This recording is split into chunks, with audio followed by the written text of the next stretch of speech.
오늘은 우리가 욥기서를 좀 살펴보려고 합니다. 오늘 말씀해 보니까 어둠의 땅과 또 사망의 그늘진 그 땅에 대해서 이야기를 하고 있네요. 근데 이 땅이 이제 어둠으로 이제 이렇게 사로잡혀 있다라고 말씀하고 있는 거죠. 근데 빛이 어둠 같다라고 이런 표현을 하고 있습니다. 자, 이런 내용을 우리가 보면서 말씀을 우리가 살펴보려고 하는데, 제가 92년도인가요? 3년도인가요? 91년도에 면허를 따고 아무튼 군대 갔다 와서 이제 차를 몰고 있었을 때입니다. 어디 갔다가 이제 집으로 가는 길이었고요. 당시 그 도로가 좀 공사하는 부분도 있었습니다. 제가 2차선을 타고 이제 우회전해서 이제 골목길로 들어가서 넘어가면 이제 집이 나오거든요. 이제 성남에 살 때 일인데, 그래서 2차선 타고 가는데 우회전 하려고 하고 있는데 뒤에서 따라오던 차가 저를 추월해서 이제 바로 우측으로 온 거죠. 이제 가려고 하다가 저랑 같이 부딪히게 됐습니다. 그래서 문제가 생겨서 이제 경찰을 부르고 성남 경찰서에 갔어요. 갔는데 사실상 저는 저 원하는 대로 이렇게 갔거든요. 근데 그거를 쌍방과실로 해가지고 벌금도 물었죠. 점수도 깎였죠. 차 수리도 물론 쌍방이기 때문에 서로 간에 이제 알아서 처리하는 걸로 그렇게 결론이 났습니다. 저는 잘못한 거 사실상 제가 볼 때는 없었거든요. 근데 경찰이 그렇게 판단을 해서 결론을 지어버렸습니다. 뭐 다른 말을 할 수가 없더라고요. 법적으로 가자니 뭐 제가 그런데 아는 사람도 없고 그 당시에 이걸 어떻게 해야 되는지 모르니까 그냥 그걸로 끝내버렸습니다.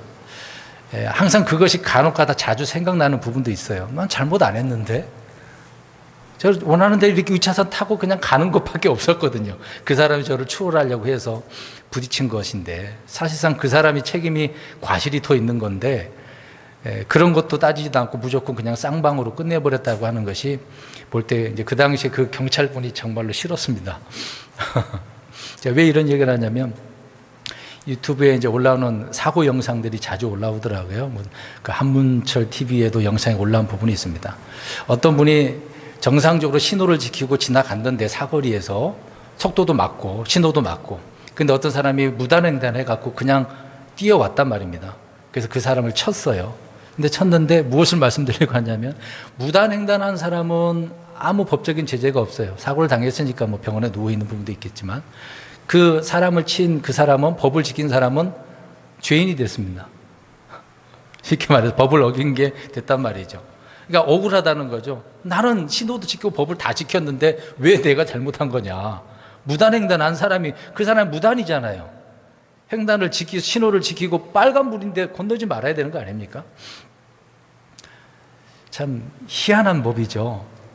법을 지킨 사람이 오히려 과실이 있고 죄인 취급을 받는 이 시대의 법을 보게 되어집니다. 우리나라 법이 좋은 법도 있지만 좀 다시 이걸 수정해야 되는 그런 법들이 너무도 많은 것 같아요. 교통법규에 그런 내용들이 많이 나오고 있기 때문에 많은 사람들이 억울함을 호소하는 부분을 보게 되어집니다.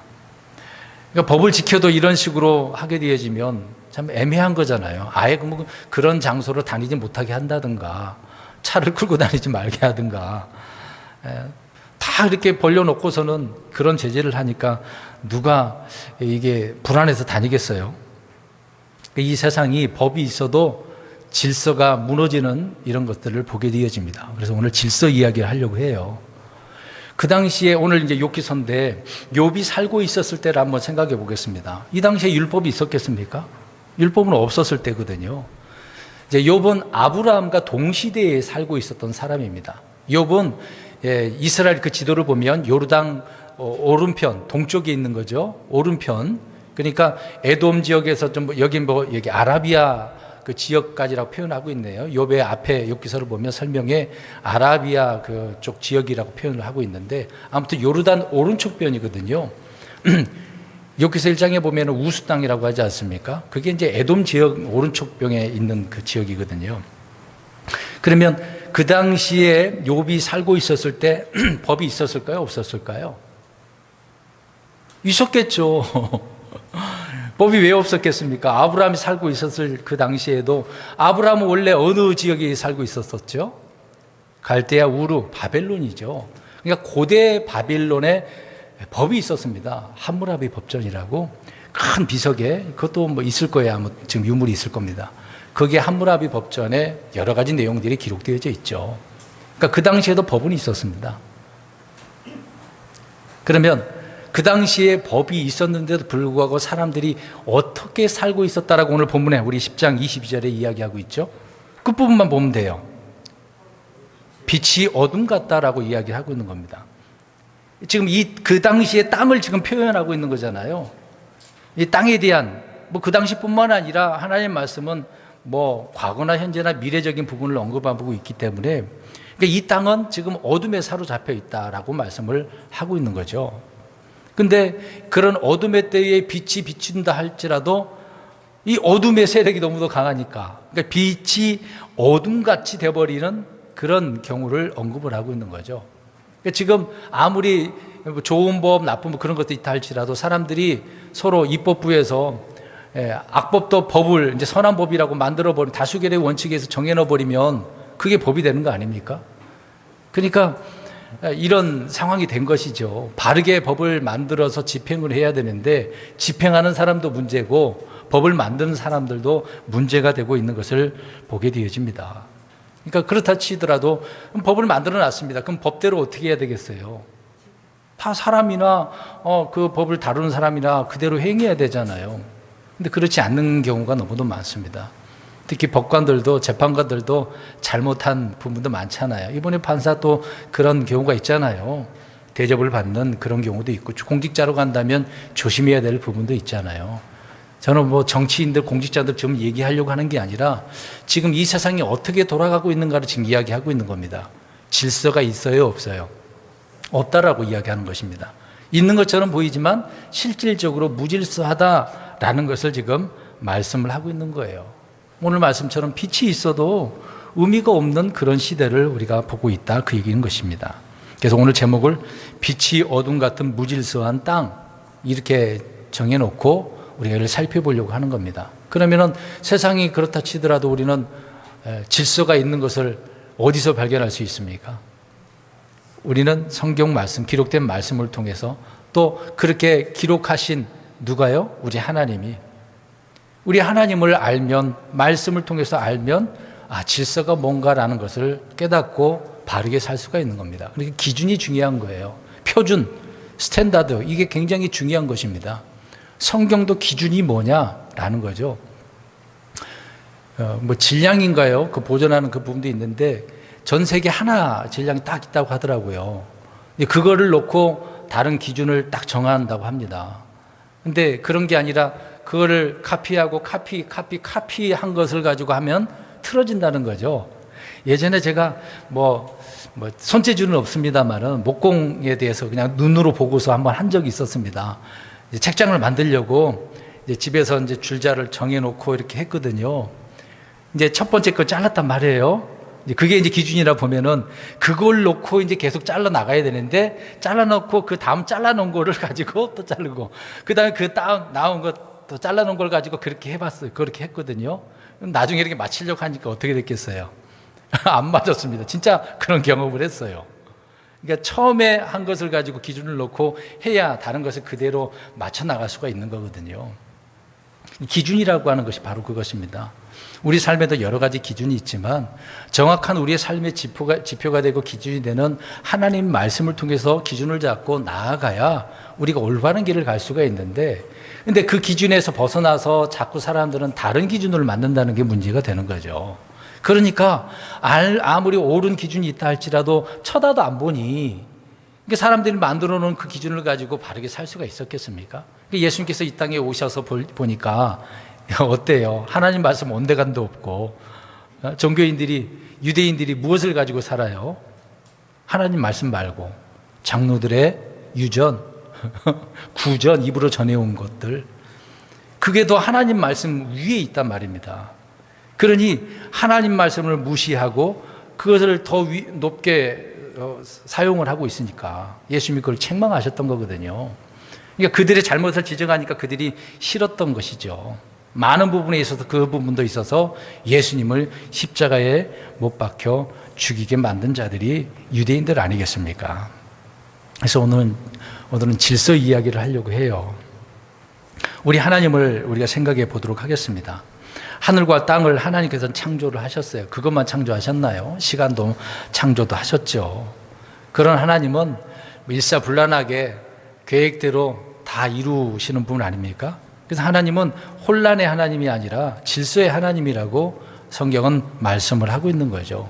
이 질서라고 하는 것은 조화를 이루고 규칙을 이루고 또 이 질서가 있으면은 화평을 우리가 누리고 살 수 있는 부분이 아니겠습니까?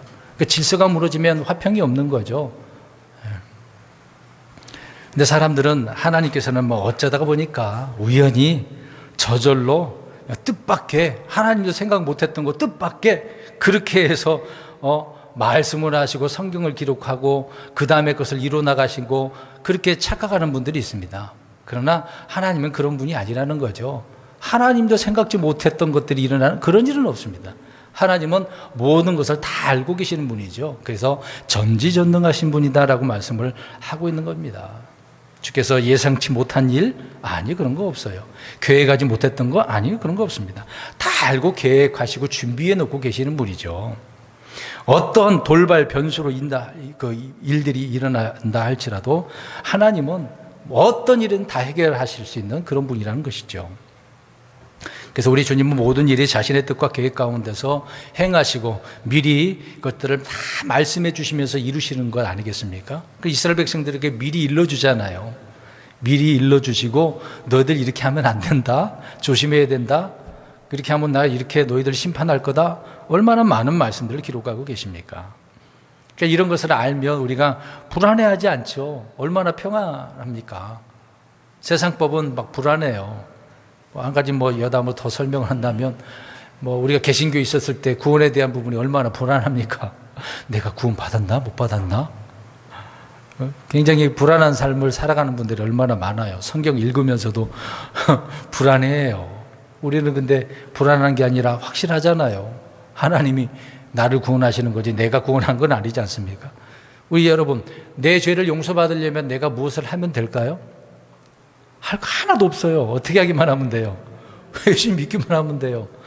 그러니까 예수님이 어떻게 하셨는가가 중요한 건데 사람들은 내가 뭘 하려고 하니까 그게 문제라는 거죠. 그러니 혼란하게 되어지는 겁니다. 이런 것들이 사람들이 잘못 만들어 놔서 잘못된 교리를 만들어 놓으니까 불안해하는 거예요. 그러니까 늘 불안해하는 겁니다.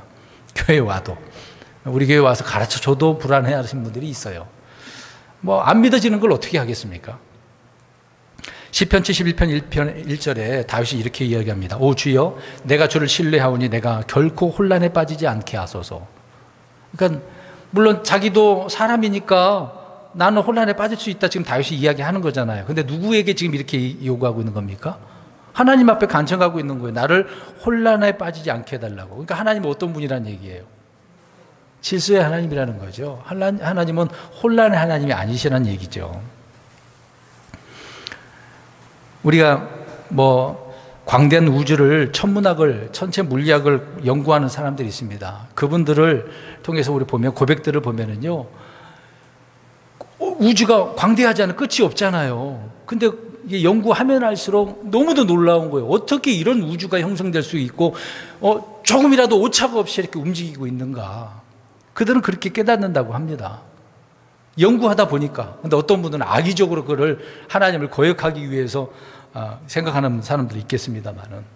근데 반대로 이 조그만 거 연구하는 사람도 있잖아요. 생물학, 분자학 이런 것들을 공부하는 사람들 어떻습니까?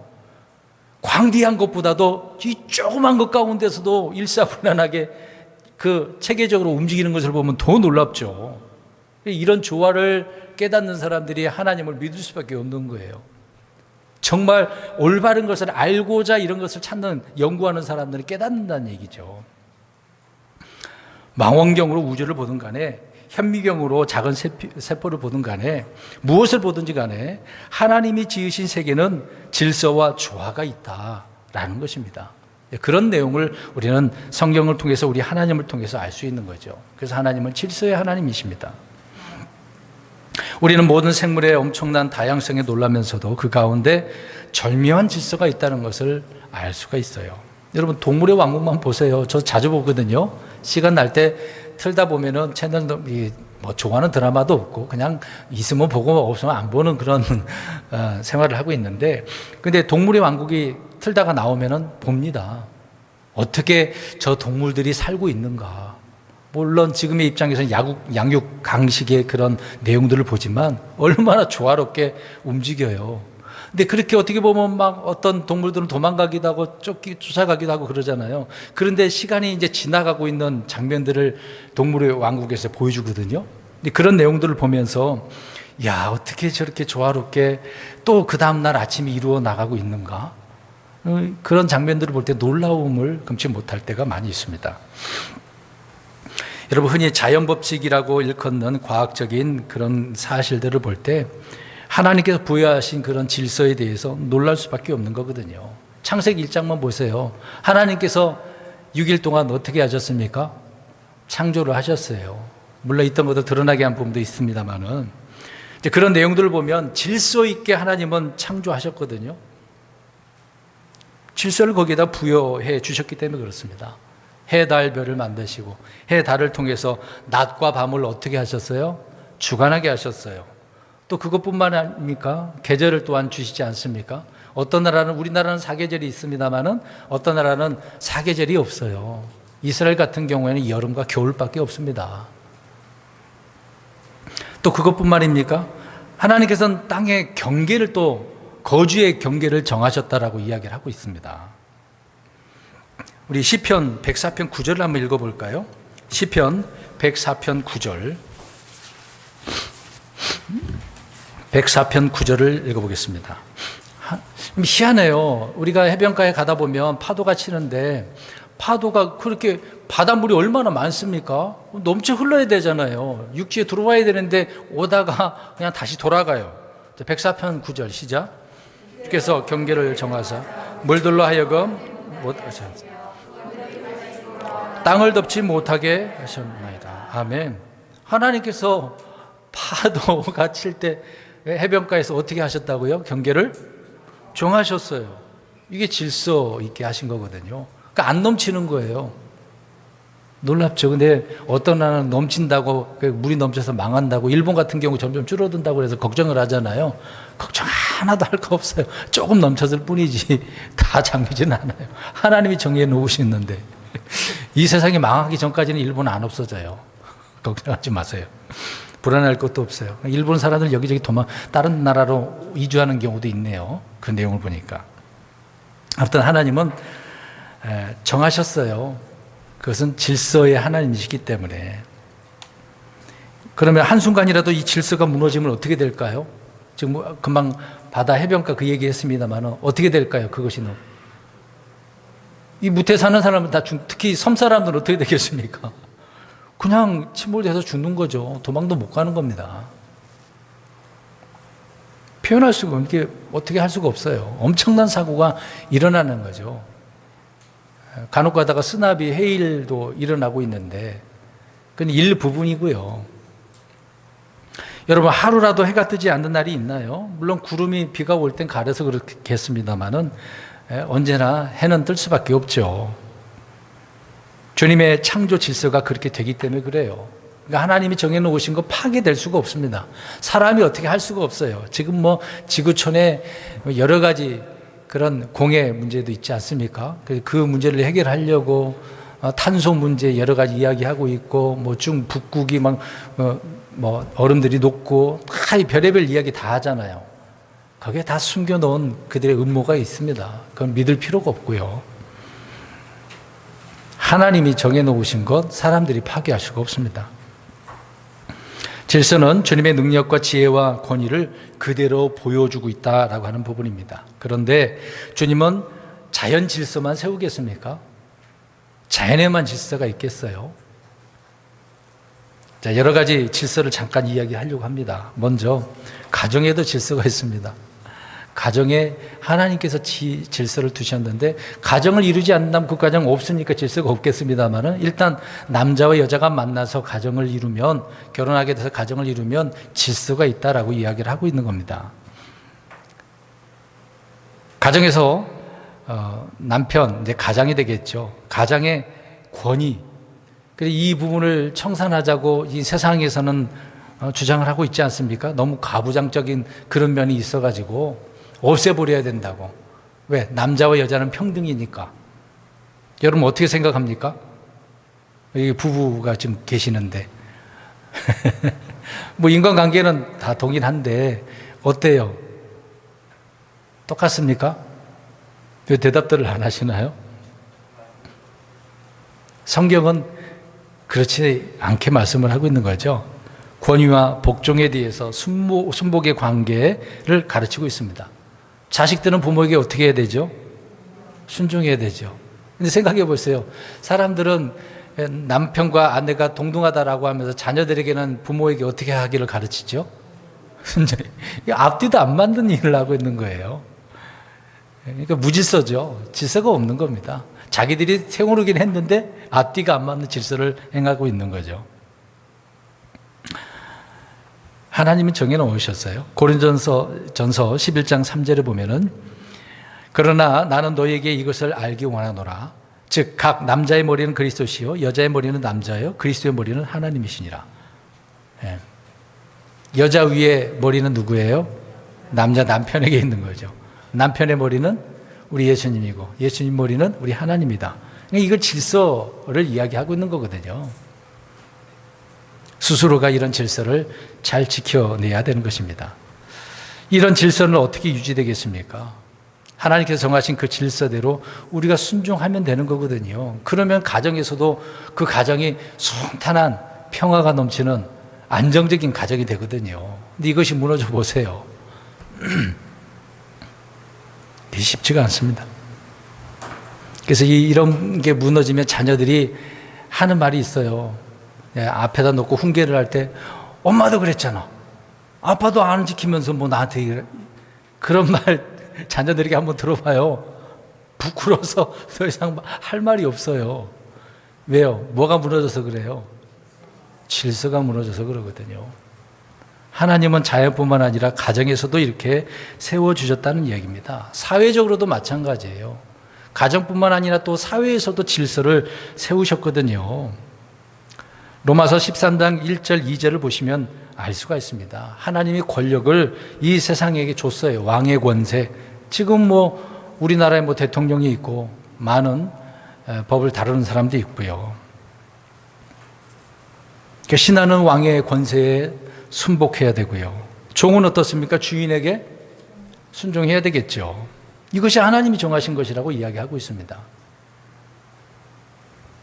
아까 뭐 자동차 이야기했습니다만은 차를 몰고 다니는 사람들은 무슨 질서를 지켜야 돼요?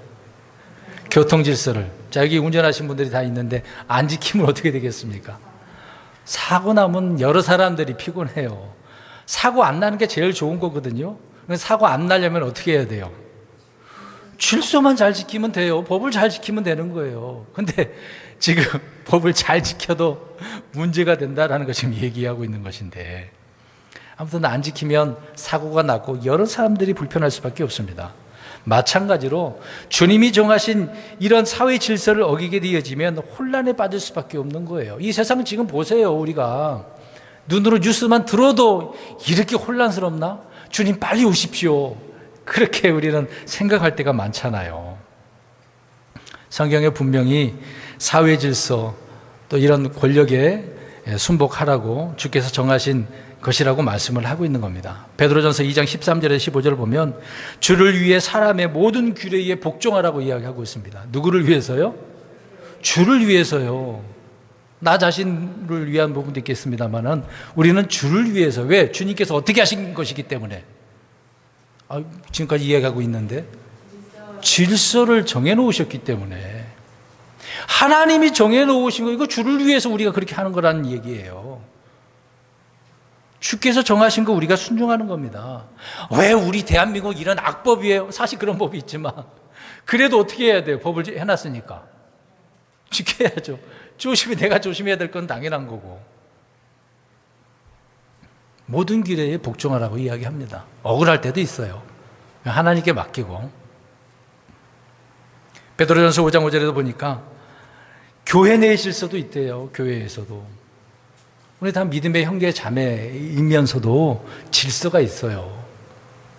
뭐 저도 지금 목사의 일을 감당하고 있지만 저도 똑같이 형제예요. 형제라 부르기에 부끄러워하지 않는 우리 주님, 우리도 형제 자매님 부끄러워하지 않냐고 그렇게 부르는 거죠. 그럼에도 하나님께서는 저에게는 뭘 세워주셨어요? 목양이라고 하는 일을 맡겨주신 거죠. 자, 그렇다고 이제 오해를 할 겁니다. 그럼 이제 목사니까 목사의 권위에 도전해서는 안 된다, 그렇게 생각하는 분들이, 지금 그런 얘기가 아니란 말이에요. 권위주의는 문제가 되지만 권위는 하나님이 세워주신 거기 때문에 그런 부분에 있어서는 우리는 순복해야 되는 거죠. 이제 이런 부분이 이해가 안 되는 분들은 권위주의를 벗어나야 된다고, 그래서 이런 권위를 업신여깁니다. 그러니까 권위주의와 권위를 구별하지 못하는 거죠. 그래서 교회의 질서가 파괴되는 것을 보게 되어집니다. 그래서 어떤 성도들은 주님께서 정해주신 질서를 무시하거나 자신이 질서를 만들려고 해요. 순종의 관계가 아닌 대등의 관계를 맺는 것이 인격적이라고 주장하는 분들이 얼마나 많은지 모릅니다. 근데 이런 것은 성경적인 진리가 아니라라고 말씀을 하고 있는 거예요. 그래서 오늘 다시 말씀으로 돌아가서 빛이 어떻게 돼버리는 거예요? 어둠 같은 질서가 파괴되어지는 것을 보게 되어집니다. 그래서 우리 주님은 철저하게 계획을 세우고 모든 세대를 다 생각을 하고 이루어 가시는 것을 보게 되어지죠. 그러니까 주님의 계획과 질서에 우리는 순종해야 된다, 그 얘기인 것입니다. 우리가 성경을 공부하는 이유가 무엇입니까? 과거의 역사를 모르면 안 된다고 말씀을 드렸습니다. 역사 공부를 하셔야 돼요. 성경 역사를 공부하셔야 된단 말입니다. 역사를 통해서 우리의 현실을 직시하고 앞을 준비할 수 있기 때문에 그렇습니다. 그래서 이전 역사와 또 앞으로 일어날 세계사적인 그런 일들 있지 않습니까? 또 미래적인 그런 일들에 대해서 주님의 뜻과 계획들을 깨닫기 위한 것이죠. 그래서 성경을 통해서 우리는 알 수가 있는 겁니다. 저는 지금 이렇게 얘기하니까 우리나라 역사를 알아야 된다고 생각하는 분들이 있을 수도 있겠지만, 물론 알고 있으면 좋겠죠. 그런 지식이 있으면. 근데 우리는 성경을 알아야죠. 하나님이 기록해 놓은 이런 역사를 통해서 과거도 알고 현재도 알고 미래도 알 수 있다는 얘기죠. 왜요? 지금 질서의 하나님을 우리가 이해하려면 봐야 되기 때문에. 근데 이런 하나님을 모르고 어떻게 우리가 질서 있게 살 수가 있겠어요? 우리는 일을 할 때 계획을 합니다. 계획서를 작성을 하잖아요. 예산이 얼마나 들어가는지, 인력이 얼마나 필요하게 되는 것인지, 또 그 기간이 언제쯤 끝날 것인지, 이걸 정하는 것 아니겠습니까? 마찬가지로 주님은 처음부터 모든 일에 계획을 세우시고 이루신다라고 하는 것입니다. 그렇지 않으면 안 되는 거죠. 질서의 하나님이란 하나님의 계획과 미리 정하신 뜻에 따라 일하시는 하나님이라는 거예요. 그렇게 하신다는 하나님인데 우리가 그런 하나님을 알고 우리도 그렇게 질서 있게 살아가야 되는 건 아니겠습니까? 이 간단한 예를 우리 한번 보겠습니다. 누가복음 7장 30절에 와서 눈으로만 보세요. 읽지는 마시고. 침례인 요한에 대한 이야기를 하고 있는 건데, 요한을 통해서 유대인들에게 사람들에게 회개의 침례를 베푸셨어요. 회개하고 주께로 돌아오는 이야기죠. 돌아오라고. 그러나 바리새인들과 율법사들은 요한이 주는 침례를 받아요, 안 받아요? 안 받았어요. 이제 그들은 나름대로 우리는 받아도 되고 안 받아도 되는 그런 선택 사항이라고 생각했을지도 모릅니다. 그러나 7장 30절 보니까 그들을 향한 하나님의 뭐라고 나와요? 왜? 하나님의 계획이었던 거예요. 너희들 지금 돌아와야 돼. 정신 차려. 요한의 침례를 통해서 하나님은 돌아오게 하셨다는 이게 하나님의 계획이었던 거예요. 근데 그들은 거절했어요. 거부했습니다. 하나님의 질서를 지금 무너뜨리고 있는 거잖아요. 주를 향한 하나님의 계획이 뭐예요? 그들을 이제 유대인을 향하여서는 침례 받으라고 요한을 통해서. 근데 우리 예수님을 향한, 그러니까 아버지께서 예수님을 향한 하나님의 계획은 뭐였어요? 십자가에 못 박혀 죽는 거 사도행전 2장 23절에 나오거든요. 이런 계획을 누가 세울 수 있어요? 하나님만. 사람들은 내 자식을 어떻게 죽이려고 합니까? 그러진 않죠. 근데 못된 왕이 있긴 했어요. 자기 자식을 불 위에 걷게 만들고 희생물로 바치는 그런 왕도 있지 않았습니까? 잘못된 거죠. 근데 하나님은 그런 분 아닙니다. 근데 하나님은 자기의 독생자 아들 되신 예수님을 친히 십자가에 못 박게 하지 않습니까? 그 이유가 있는 거잖아요. 그냥 아무 의미 없이 그렇게 했습니까? 무슨 의미예요? 자기 독생자를 죽이심으로 말미암아 많은 사람들을 죄에서 구원하시려고. 그게 하나님의 계획이었던 거예요. 그러면 이 하나님의 계획을 우리가 안다고 한다면, 믿는다고 한다면 예수님은 어떻게 해야 됩니까? 믿어야 되는 거죠. 우리는 지금 믿고 있어서 구원받은 것이지만 세상 사람들이 이것을 깨닫고 주님을 영접해야 되는 거잖아요. 그게 하나님의 계획이라고 하는데, 그래서 사도행전을 보게 되어지면 에베소 장로들을 모아놓고 내가 너희들에게 하나님의 계획들을 다 설명했다고 얘기합니다. 바울이요. 근데 유대인들은 지금 이런 하나님의 그 계획들을 어떻게 했다고요? 거부하고 있는 거예요. 그럼 지금 이 시대에 우리를 향한 주님의 계획들 말씀드린 것처럼 예수 그리스도를 믿고 구원받는 거죠. 구원만 받습니까? 우리가요? 휴거도 하게 되어지고 부활하는 건 당연한 것이고, 또 주님께서 상속을 주시지 않습니까? 상속과 상급을 또 주시는데요. 이게 하나님께서 정하신 계획이지 않습니까? 그래서 바울은 이 계획들을 알리는데, 전파하는데 힘을 다했어요. 그냥 단순히 여기저기 가가지고 예수님 믿고 구원받아만 했겠어요? 아니에요. 구원으로 끝난 게 아니라 그 다음의 것까지라도 바울은 계속해서 말씀을 전했습니다. 특히 고린도 교회에 3년이나 머물지 않았습니까? 이방 사람들을 모아놓고 뭘 알겠어요? 유대인들의 율법 뭘 알겠습니까, 그들이? 근데 그들에게 하나부터 열까지 설명을 하잖아요. 덧붙여서 아볼로도 그러지 않습니까? 아볼로는 율법의 막 박사야, 박사. 특히 아볼로는 유대인들에게 그 율법을 가지고 설명을 잘했다고 말씀하고 있지 않습니까? 하나님의 계획이 얼마나 놀라운지를, 그 질서의 하나님을 설명해 줬던 거죠. 여기에 순복하라고. 여러분, 하나님이 세우신 계획은 불변합니다. 거기에 눈에 보이지 않는 영적 질서, 영적인 법칙이 다 담겨져 있기 때문에 그래요. 핵심이라는 것이죠. 그게 질서, 법이라는 것입니다. 그래서 질서의 하나님이란 법의 하나님이라는 거예요. 왜요? 이사야 33장 22절에 보면은요, 주님께서 재판자시고 입법자시고 왕이시래요. 법도 만드시고 법을 집행하시는 분이 하나님이시라는 얘기예요. 그러니까 법의 하나님이에요. 하나님 앞에 누가 변명할 수 있겠습니까? 우리는 판사 앞에 가가지고 변명할 수도 있겠죠. 그러나 하나님 앞에 가서는 아무도 변명할 수 없습니다. 법이 없는 세상을 보세요. 오늘 지금 그런 얘기를 계속 하고 있는 겁니다. 법이 없으면 무슨 세상이라 그래요? 무법천치, 암흑, 어둠의 그런 세상이죠. 이게 재앙인 것입니다. 이런 것이야말로 재앙인데 사람들은 이게 재앙이 아니라고 주장을 하고 있는 겁니다. 하나님은 법을 주시는 하나님이신데 그에 반해서 마귀는 어떻게 해요? 법을 어기는 자죠. 범법자예요. 법을 파괴하는 자입니다.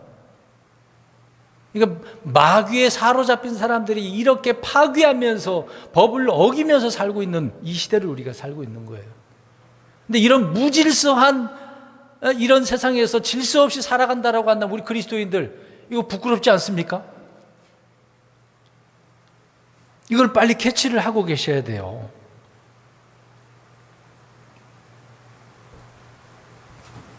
교통법규, 사회법규, 교통 질서를, 사회 질서를 지키는 것 아닙니까? 우리가 그렇게 지키는 자라는 의미인 거죠. 그냥 법만 만들어 놓은 게 아니라 만들어 놨으면 우리가 지키는 자로서 있어야 된다, 그 얘기를 하고 있는 겁니다. 그러니까 질서와 법은 하나예요, 하나. 질서의 하나님은 법의 하나님이다, 그 얘기를 하고 있는 겁니다. 그럼 우리 신약 성도는 어떤 법을 가지고 있는 거죠? 성경이 말하는 생각나는 대로 믿음의 법이 있고 의의 법이 있고 성령의 법이 있고 그리스도의 법이 있고 왕가의 법이 있고 생명의 법이 있고 은혜의 법이 있고 들어보셨죠? 생명의 성령의 법 그런 노래도 있지 않습니까? 사람은 법에 믿음의 법에 순종할 때 구원을 얻는 거죠. 믿음으로 말미암아 구원받는 것이니까. 또 성도들의 일생은 믿음의 법에 따라 사는 삶을 사는 것이라 할 수 있는 거죠.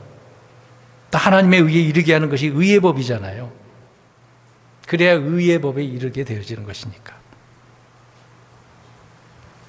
자, 이렇게 하나님은 질서의 하나님으로서 법의 하나님이라고 강조를 하는 겁니다. 그것뿐만입니까? 질서가요, 나의 가치관에도 질서가 있습니다. 내 가치관, 하나님의 가치관, 여기에도 질서가 있다고 말씀을 하고 있습니다. 질서는 하나님께서 세우신 영적 가치관인데 주님의 권위를 그대로 인정하는 것을 말씀해 주고 있는 겁니다. 그래서 주님은 성도들에게 모든 것을 품위 있고 질서 있게 행할지니라 라고 고린도전서 14장 40절에 언급을 하고 있습니다. 다시 읽을게요.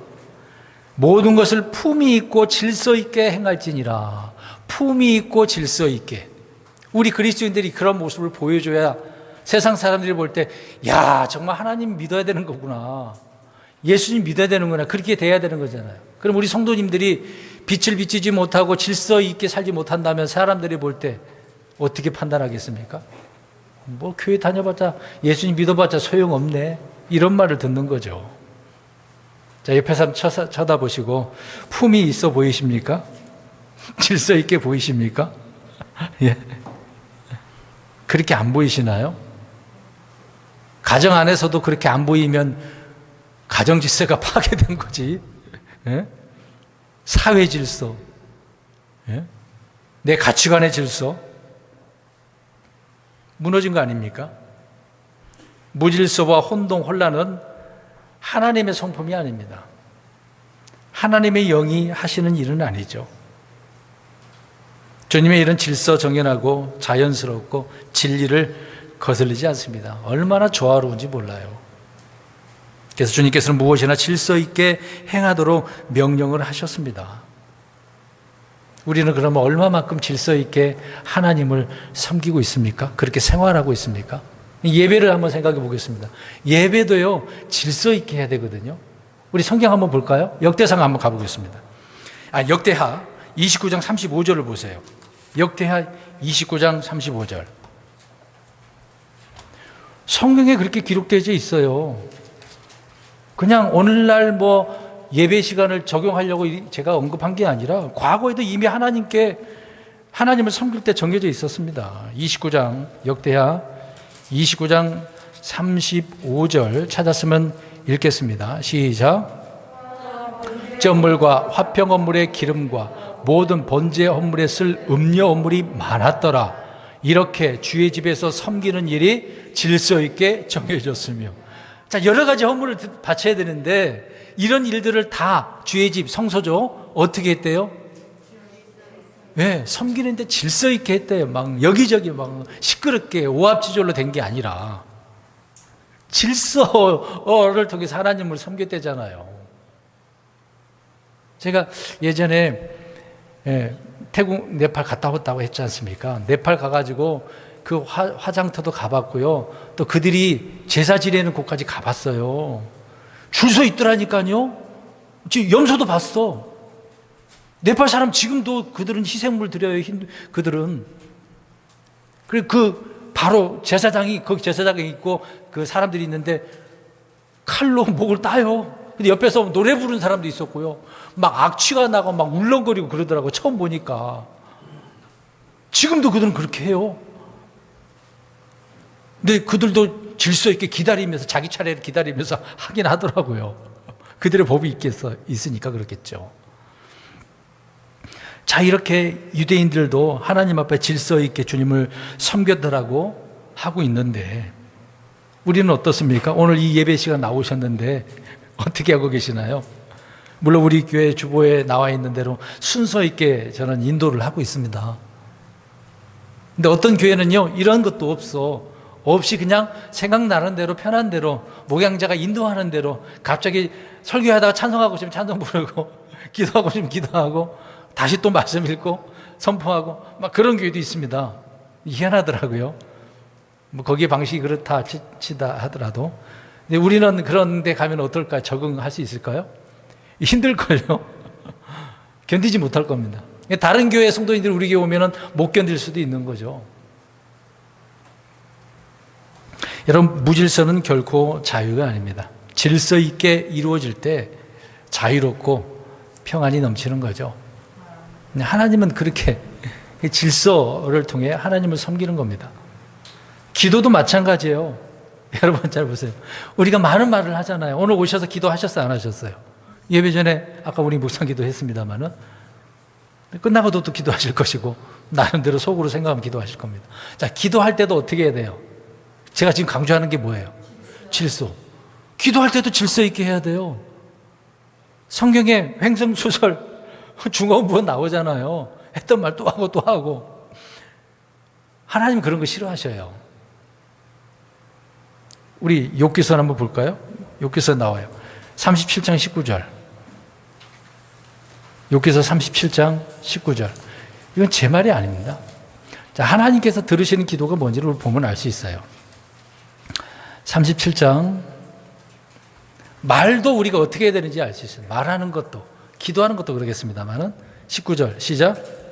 우리가 그분께 말씀드릴 것을 우리에게 가르치라. 이치가 어두워서 우리가 우리 말을 질서 있게 할 수 없는. 지금 하나님께 말씀드린다잖아요. 우리 기도한다는 그런 의미가 되지 않겠습니까? 가르쳐 달라는 얘기죠. 바른 말 할 수 있게 해달라고. 그런데 문제가 생겼어요. 자, 우리 말을 질서 있게 할 수 없는 이유가 앞에 뭐라고 써 있어요? 이치가 어두워서 말할 줄 모르는 거예요. 질서 정연하게 할 수 없으니까 안 된다는 얘기예요.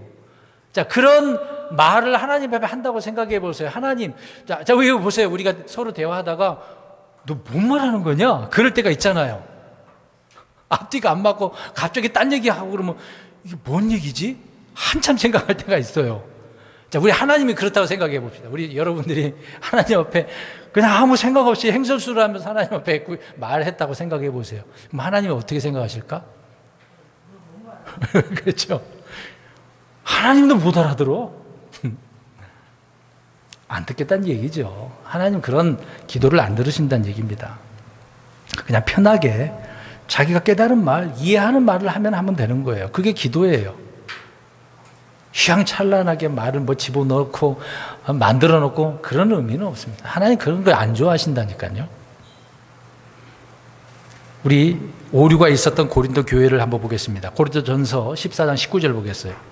그 당시에 얼마나 이것이 심각했는지 바울이 막 힘들었을 거예요. 야, 너희들 이제 나중에 떠나와서 이제 편지를 보낸 건 내용 아닙니까? 들어보니까 문제가 생겼어. 막 뒤죽박죽이야. 그러니까 고린도 교회가 가장 질서가 없었어요. 마음이 아픈 거죠. 바울은 많은 교회를 세웠는데 그 중에 고린도 교회는 막 답답한 거야. 자, 14장 19절 시작. 그러나 교회에서는 알지 못하는 타언어로 만마디 말을 하느니 차라리 이해하면서 5마디 말을 하여 내 목소리로 다른 사람들도 가르치리라. 타언은 이제 방어 이해하고 있는 거죠. 알아듣지도 못하는 말을 많이, 만마디라고 이제, 만마디, 많은 말을 한 거야. 근데 이해도 못하면서 말을 많이 해. 야, 그럴 필요가 뭐 있냐. 5마디라도 사람들이 알아들을 수 있는 말, 나는 그렇게 하겠다, 야. 그런 말을 하고 있는 거죠. 그러니까 올바른 기도가 뭔지를 말해주고 있는 겁니다. 올바른 대화가 무엇인지를 말해주고 있는 거죠. 우리는 이런 말도 기도도 질서가 있어야 돼요. 예배도 질서가 있어야 되는 것처럼. 그러니까 우리가 기도할 때는 특히 정신을 차려서 기도해야 돼요. 그러니까 졸려 기도하다 그냥 주무세요. 자, 보세요. 기도하다가 졸리면 어떻게 하시라고요? 주무시고 깨어서 정신 차려서, 아니면 빨리 뭐 씻든가 물로 좀 씻든가 정신 차린 다음에 기도를 하셔야죠. 중언부언하면 하나님 안 드신다니까요. 안 들으셔요. 세 번째로 골로새서 2장 5절에 보면은요, 골로새 교회는요 질서 있게 행함으로 칭찬을 받았다고 이야기하는데, 그러니까 믿음의 사람 성도 제자들이라면 제자도를 말하고 있는 건데, 제자도에 있어서도 질서가 있어야 되는 거거든요. 골로새서에 있는 성도들은 그리스도 외에 어떤 것도 다 배척했다고 이야기합니다. 철학? 그 당시 철학 얼마나 유행했습니까? 헛된 속임수가 얼마나 많았겠어요. 그런 걸 붙들지 않았다라고 골로새서 교회를 칭찬하고 있습니다. 2장 눈으로 보세요. 5절에 그 뒤에 내용들 다 나오죠. 그러니까 성경 외에 어떤 것에도 권위를 주지 않았습니다. 오직 주님 안에 걷고 그 안에 뿌리를 내리고 세움을 받아서 가르침을 받은 대로 믿음에 굳게서 걸었다라고 이야기를 하고 있는 거예요. 그게 올바른 삶의 질서 있게 사는 성도들의 삶 아니겠습니까? 이게 제자도이거든요. 우리 그리스도인들이 그렇게 살아야죠. 그러니까 저는 오늘 강조하는 내용이 그거예요. 오늘 욥기서에 빛이 어둠 같은 이런 질서가 없는 이런 때에 우리는 그렇게 살지 말자는 거잖아요. 하나님은 질서의 하나님인데 우리가 그렇게 똑같이 하나님처럼 살려고 최선을 다해야 되는 건 아니겠습니까? 아무리 세상이 더럽고 추악하고 무질서이다 할지라도 우리는 내가 가야 할 길을 가면 되는 거거든요. 생활도 그렇습니다. 데살로니가서 후서 3장 6절, 7절, 11절에 나와 있는데 질서 있는 일상생활이 돼야 됩니다. 거기에 일하는 그리스도인들에 대한 이야기를 하고 있어요. 일하는 거. 성도들이 일해야 돼요. 믿음의 사람. 일 안 하고 놀고 먹고 살 수는 없는 거잖아요. 일하는 것도 하나님께서는 바울이 질서 있게 사는 거다라고 이야기를 하고 있습니다. 희한하죠? 일하는 것도 질서 있게 사는 거래요. 그러니까 일상생활 우리가 살아가는 생활도 그렇게 살아야 평화롭고 잘 살 수 있다라고 말씀을 하고 있는 겁니다. 한쪽으로 치우치지 말라 그 얘기죠. 우리 그 구절 보겠습니다. 데살로니가 후서 3장 10절과 11절을 보세요. 성경은 정말 많은 부분에 있어서 다양하게 질서를 언급을 하고 있습니다. 하나님은 그런 하나님이라는 거기 때문에 그러는 거죠. 데살로니가 후서 3장 10절과 11절 시작. 3장 11절 시작. 우리가 들으니 너희 가운데 질서 없이 걸으며 전혀 일하지 아니하고 참견하기만은 좋아하는 어떤 자들이 있다 하는도다. 이제 그러한 자들에게 우리가 우리 주 예수 그리스도를 의지하여 명령하며 그 12절이네. 10절부터. 자, 10절에 일하려 하지 아니하거든 먹지도 말라고 했죠. 근데 11절에 그런 자를 들었어. 근데 그런 사람이 질서 없이 걸었다라고 이야기를 하잖아요. 전혀 일하지 않으려고 했다는 얘기죠. 10절, 11절인데 11절부터 읽었네요. 자, 이게 주님의 명령이거든요. 질서 있게 사셔야 돼요. 다양한 부분에 있어서 우리는 이거를 알고 살아가야 되는 것입니다. 또 고린도전서 15장 23절에 제가 읽겠습니다. 그러나 각 사람이 자기 차례대로 되리니라고 이야기합니다. 여기서 차례대로라고 그랬잖아요. 주님이 정하신 질서대로라는 말입니다. 순서대로, 차례대로 성경에 그렇게 많은 부분에서 언급을 하고 있습니다. 제사장들도 돌아가면서 그 차례, 자기 번이 올 때 하게 되어진 건 아닙니까? 자기가 하고 싶을 때 그렇게 한 게 아니죠. 교회 내에서도 이렇게 말을 할 때도 일을 할 때도 질서 있게 해야 되는 것입니다.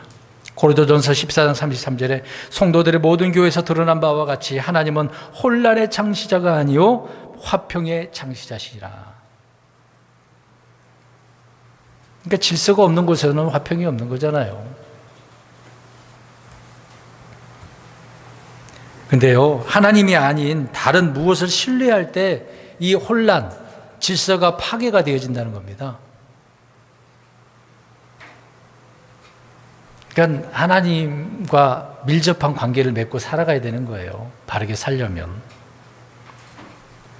질서가 파괴되는 것은 하나님 아닌 다른 것. 그러니까 이스라엘 백성들이 우상을 섬겼기 때문에 그러지 않습니까?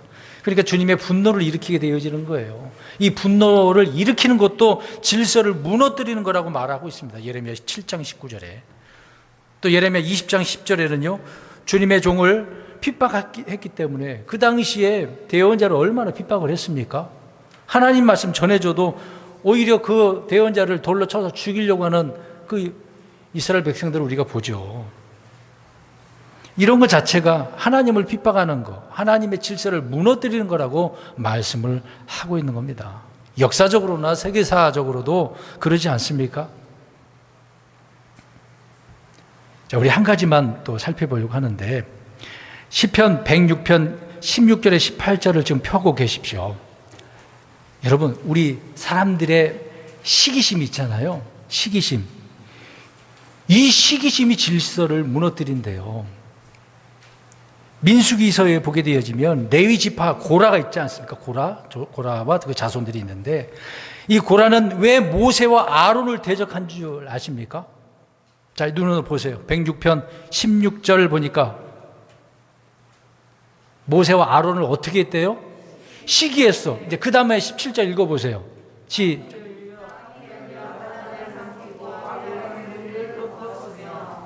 네. 결국 그들이 시기심으로 인해 가지고 땅이 삼켜서 죽은 건 아니겠습니까? 그러니까 이 시기심이 이성을 마비시키는 거거든요. 혼란에 빠뜨리는 것입니다. 하나님이 정해놓은 모세, 아론, 또 나중에 또 아론과 미리암, 모세를 대적했잖아요. 그래서 미리암이 어떻게 됐습니까? 문둥이.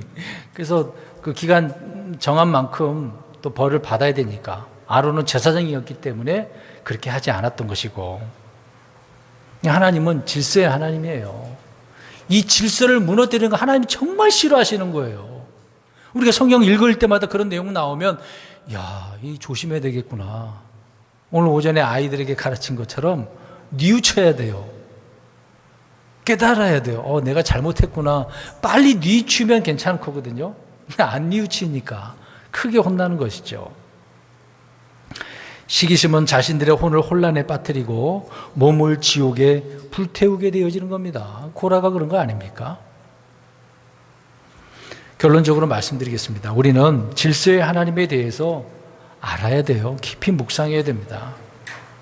하나님은 모든 것을 뜻대로, 계획대로, 자신의 시간표례대로 맞추어서 일하고 계십니다. 지금 그 하나님을 우리가 기다리고 있는 거잖아요. 우리는 지금 어떻게 하기를 소망하고 있습니까? 예수님이 공중으로 우리를 데려오실 길을, 죽으면 부활하는 거고, 간절한 기도와 소망을 가지고 있지 않습니까? 그것이 주님의 계획대로 이루어지고 있는 것인데 우리는 그걸 기다리는 거, 믿음을 가지고요. 하나님의 법이 바로 하나님의 질서라는 것을 기억하고 우리 하나님 앞에 우리는 하나님의 자녀 그리스도인 아닙니까?